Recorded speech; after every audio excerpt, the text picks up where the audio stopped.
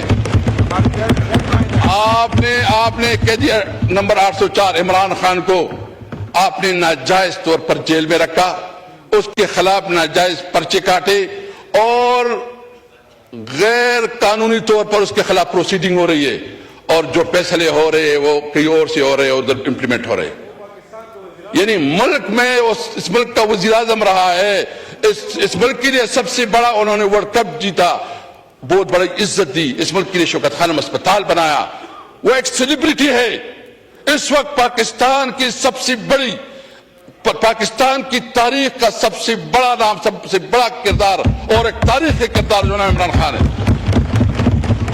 آئیں، اگر آپ کو اتنا زحم ہے تو ہم سمجھتے ہیں کہ ایک لیول فلینگ فیلڈ دے، الیکشن کروائیں، اور آپ سب جتنی بھی ہیں جس وقت حکومت میں بیٹھے، ایک آپ ٹکٹ پہ، آپ ایک ہی نشان پہ الیکشن لڑے. پی ٹی آئی انشاءاللہ عام ورکروں سے آپ کا مقابلہ کرے گا، آپ کو دکھائے گا کہ آپ کی کیا پوزیشن بنتی ہے. آپ کو پتا ہے کہ آپ کے عوام کے ساتھ کیا لینا. ایک کہتے ہیں مہنگائی ختم ہو گئی.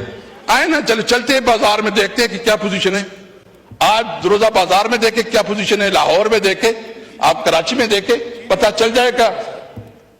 چینی کی جتنی بھی ہے تمام چیزیں آپ بازار میں، یہاں وہی باتیں ہوتی ہیں. اس لیے میرا مطالبہ ہے کہ سب سے پہلے اس قسم کی صورتحال کے لیے ضرورت اس بات کی ہے کہ نیشنل کنسنسس بنائی جاتی، نیشنل ایکشن پلان کے اوپر عمل کرایا جاتا، اور جو ادارے اس وقت سیاست میں ملوث ہے وہ اپنے کردار پہ توجہ دے، اپنے کردار سے.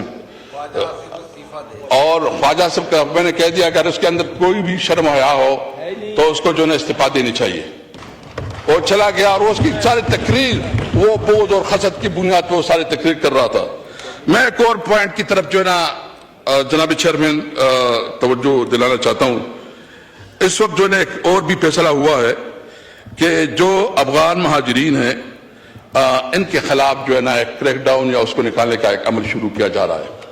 ہم سمجھتے ہیں کہ جتنی بھی انلیگل امیگرینٹس ہیں وہ جس بھی ملک سے تعلق رکھتے ہیں بے شک ان کے خلاف جو ہے نا جو قانون کے مطابق عمل ہونا چاہیے وہ ہونا چاہیے. لیکن یہ مسلسل اس طرح ایک کمپین شروع ہو جاتی ہے اور پولیس والوں کے جو ہے نا وارے نعارے ہو جاتے ہیں. یہاں بیچارے جو ہے نا وہاں ایک جنگ زدہ ملک ہے، ایک طرف آپ اس طرح کی حرکتوں سے آپ وہاں ایک مستقل دشمن بنا رہے ہیں. آپ بے شک جو بھی قانون کے اندر ہے، جو بھی رولز کے مطابق آپ کریں، لیکن اگر کوئی اس قسم کا کیمپین بنایا جاتا ہے کہ جو انٹرنیشنل قانون کی خلاف ورزی ہو، پاکستان کے قانون کی خلاف ورزی ہو، تو ہم اس کی بھرپور طریقے سے جو مذمت کریں گے. اور ہم سمجھتے ہیں کہ اس معاملے میں تمام سٹیک ہولڈر کو، خاص کر جو بلوچستان اور کے پی کے کی جو حکومت ہے، ان کو آن بورڈ رکھا جائے. یہ جو بہت ضروری ہے، کیونکہ یہ آپ ایک طرف تو آپ کی ویسی بھی حالت جنگ میں ہے، لیکن آپ ایک نیا ایشو ایسا کر رہے ہیں کہ خاص کر جس صوبے سے ہمارا تعلق ہے تو وہاں تو جینا حرام ہو جائے گا. وہاں تو ہم ایک آگ میں پھینک رہے ہیں. آپ اگر کوئی انلافل کام کریں گے، انلیگل کام کریں گے، تو پھر تو اس کے اثرات ہم بھی بھگتیں گے. ہم ایک مضبوط پاکستان دیکھنا چاہتے ہیں، ہم پاکستان مضبوط ادارے دیکھنا چاہتے ہیں. ہم سمجھتے ہیں کہ آئین کے اندر رہتے ہوئے جس اداروں کا جو کردار ہے اس کو اپنا کردار ادا کرنا چاہیے، اور اس کو جو اس کا حق ہے، جو اس کی لمیٹیشن ہے، وہ اپنی لمیٹیشن کے اندر رہتے ہوئے اپنا کردار ادا کرے.